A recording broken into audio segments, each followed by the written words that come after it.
नमस्कार मित्रांनो, मुलींसाठी मोफत शिक्षण या संदर्भातील एक जी.आर. दिनांक 8 जुलै 2024 रोजी महाराष्ट्र शासनाने निर्गमित केलेला आहे।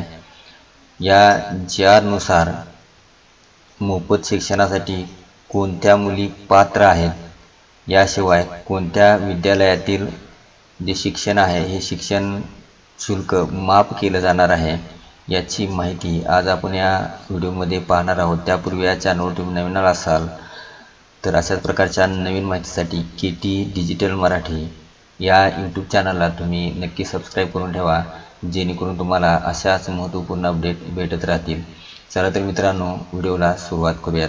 व्यावसायिक अभ्यासक्रमास प्रवेश घेणाऱ्या आर्थिकदृष्ट्या दुर्बल घटक, सामाजिक व शैक्षणिकदृष्ट्या मागास वर्ग तसेच इतर मागास वर्ग या प्रवर्गातील मुलींना शिक्षण शुल्क व परीक्षा शुल्काच्या 50% ऐवजी 100% लाभ मंजूर करण्याबाबत। ज्यापूर्वी मित्रांनो मुलींना 50% लाभ दिला जात होता, परंतु आता ही जी रक्कम आहे ही पूर्ण रक्कम म्हणजे जेवढे शैक्षणिक शुल्क असेल ते सर्व शैक्षणिक शुल्क हे महाराष्ट्र राज्य शासनाकडून भरलं जाणार आहे। तर यासाठी त्यांनी या शासन निर्णयामध्ये काही गोष्टी नमूद केल्या आहेत। त्याच्यामध्ये पहिली गोष्ट अशी आहे की राज्यामध्ये शासकीय महाविद्यालय आहेत, शासकीय शासन अनुदानित अशासकीय विद्यालय आहेत, अंशतः अनुदानित, टप्पा अनुदान व कायमी अनुदानित महाविद्यालये, तंत्रनिकेतने, सार्वजनिक विद्यापीठे, शासकीय अभिमत विद्यापीठे या विद्यापीठामध्ये शिकणाऱ्या मुलींना या योजनेचा लाभ घेता येणार आहे।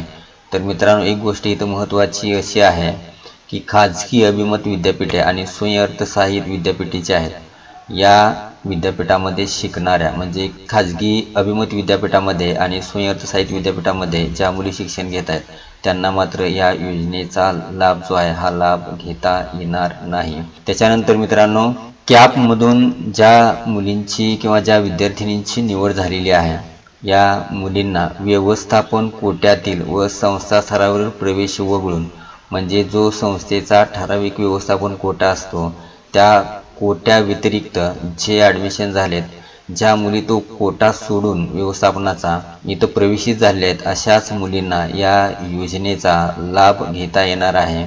आणि त्यांनी मित्रांनो या ठिकाणी वार्षिक उत्पन्नाची अट टाकलेली आहे। ज्या मुलीच्या कुटुंबाचे वार्षिक उत्पन्न 8 लाख किंवा त्यापेक्षा कमी आहे अशाच मुलींना या मोफत शिक्षणाचा लाभ घेता येणार आहे। ज्या मुलींचं वार्षिक उत्पन्न कुटुंबाचं त्यांच्या आई किंवा वडिलांचं 8 लाखापेक्षा जास्त आहे अशा मुली मात्र या योजनेसाठी अपात्र ठरणार आहेत। तर मित्रांनो, ही होती आजच्या व्हिडिओमधील माहिती कशी वाटली नक्की कमेंट बॉक्समध्ये कळवा। जय हिंद, जय महाराष्ट्र।